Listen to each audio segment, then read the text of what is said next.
Karl Troedsson, General Manager of DICE. We're here to talk about Battlefield 3. So, what's new? I hear jets are back.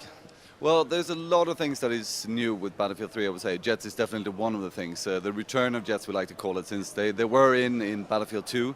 That came out already back in 2005. But Battlefield 3 is a lot of things, but it's absolutely first and foremost the biggest and best Battlefield game we have ever built at DICE. And what I mean by that is we both have single player, co-op and multiplayer in the base product. Then we have smaller pieces of new features and new innovation, like the jets, like the 64-player maps on PC, etc. Okay. And you're working with Andy McNabb on this one. What did he bring to it? And was he your ace in the hole against, say, Modern Warfare 3? I wouldn't say ace in the hole. Andy McNabb has helped us out as a consultant on the product, amongst others. We have had a lot, but he's definitely the one that's most recognized. He's been helping out with anything from motion capture, telling the motion capture actors, how should they move, etc.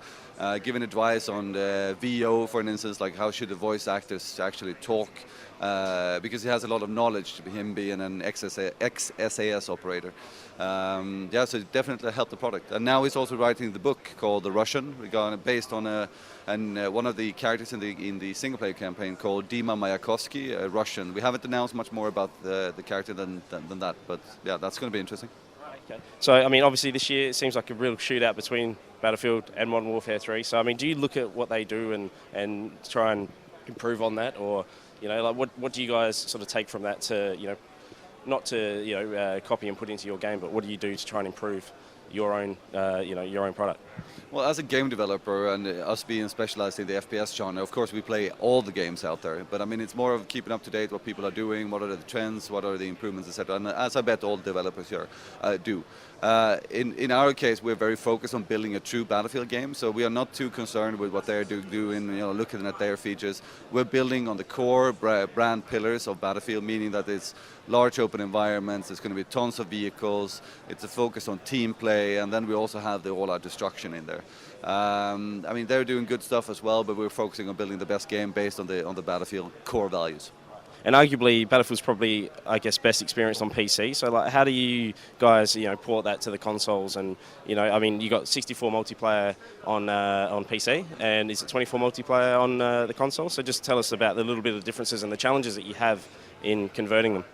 Well, we've learned a lot from the two Bad Company games that we have released, so we have a lot of experience from the console. I wouldn't say that Battlefield 3 will be best experienced on PC. I think it depends on what kind of taste you have. If you're a console FPS player, you should definitely play this in console because it's going to be a great console game. It's going to be the best one we've ever done, the prettiest, the best Battlefield game on console.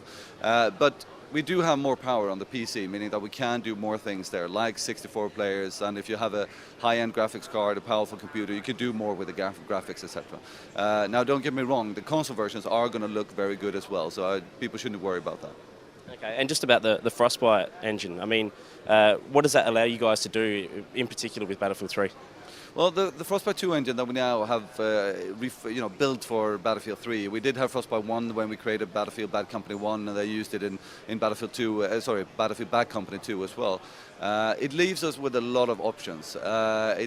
Some of the new things that we have in there is like a new animation engine that's been developed in help by EA Tech, Central EA Tech, and the sports title actually, which has really given us the possibility to do very lifelike animations, have a lot more animation in the engine and these kind of things. Another key part that Frostbite 2 brings to the table is the fully dynamic lighting, meaning that it's new for us. We haven't had it before, and it really makes a big difference in how the games actually look. Then, of course, you can have more destruction and all this kind of large scale and these kind of things that Frostbite 2 really enables us to do. There's also things on the back end that helps us as developers with faster pipelines and better tools and these kind of things. Okay. Well, thank you very much. That's all we need. Thank you. Thank you.